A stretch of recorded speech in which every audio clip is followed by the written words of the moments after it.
नमस्कार, मी ललिता आपल्या सर्वांचं स्वागत करते कुकिंग विथ ललिता नंदाळे या खानदेशी कुकिंग चॅनलमध्ये. आज आपण 2 मिनिटात होणारी रेसिपी बघत आहोत. हो, अगदी बरोबर, 2 मिनिटात होणारी मॅगी, पण ग्रेव्हीवाली मॅगी. अगदी सोपी आणि जास्त भांडी न भरवता आपण मॅगी बनवणार आहोत.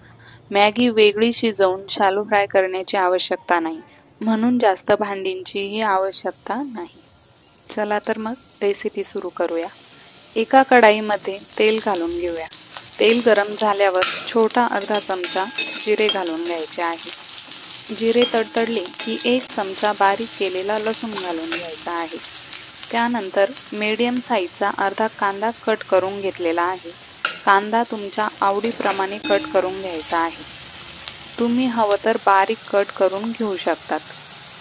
कांदा चांगला परतवून घ्यायचा आहे. त्यात मोठे कट केलेले मिरचीचे तुकडे घालून घ्यायचे आहेत. कांदा चांगला सोनेरी कलर येईपर्यंत मिरची आणि कांदा तेलात परतवून घ्यायचा आहे. त्यानंतर टोमॅटो घालून घ्यायचा आहे. मी टोमॅटो पण मीडियम साईजचा अर्धा वापरलेला आहे आणि कांद्यासारखाच कट करून घेतलेला आहे. टोमॅटो चांगला परतवला गेला की त्यात छोटा अर्धा चमचा धनापूड घालून घ्यायचे आहे. अर्धा चमचा काळा मसाला, अर्धा चमचा लाल तिखट घालून घ्यायचे आहे. पाव चमचा हळद घालून घ्यायची आहे. मसाला तेलात चांगला शिजवून घेतला की त्यात पाणी घालून घ्यायचे आहे. मी इथे 2 ग्लास पाणी वापरलेले आहे. ग्लास पण मीडियम साईजचा आहे. साधारण 5 ते 6 कप पाणी त्यात बसेल इतका.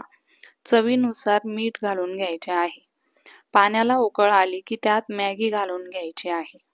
चमच्याच्या सहाय्याने मॅगी मोकळी करून घ्यायची आहे. आता त्यात मॅगी मसाला घालून घ्यायचा आहे. तुम्ही हवं तर मॅगी मसाला बाकी मसाल्यांसोबत पण तेलात घालून घेऊ शकतात. मॅगी मसाला चांगला मिक्स करून मॅगी शिजू द्यायची आहे. त्यातील पाणी आटून अर्धा ग्लास होऊ द्यायचे. मॅगी चांगली शिजल्यामुळे घट्टसर ग्रेव्ही तयार होते आणि त्या ग्रेव्हीला मॅगीपेक्षाही छान टेस्ट येते. गरमागरम मॅगी कोथिंबीरने गार्निश करून सर्व करायची. एकदा अशी मॅगीची रेसिपी नक्की ट्राय करून बघा. तुम्हाला ही रेसिपी कशी वाटली ते कमेंट करून कळवायला विसरू नका. रेसिपी आवडल्यास लाईक, शेअर अँड सबस्क्राईब नक्की करा. धन्यवाद.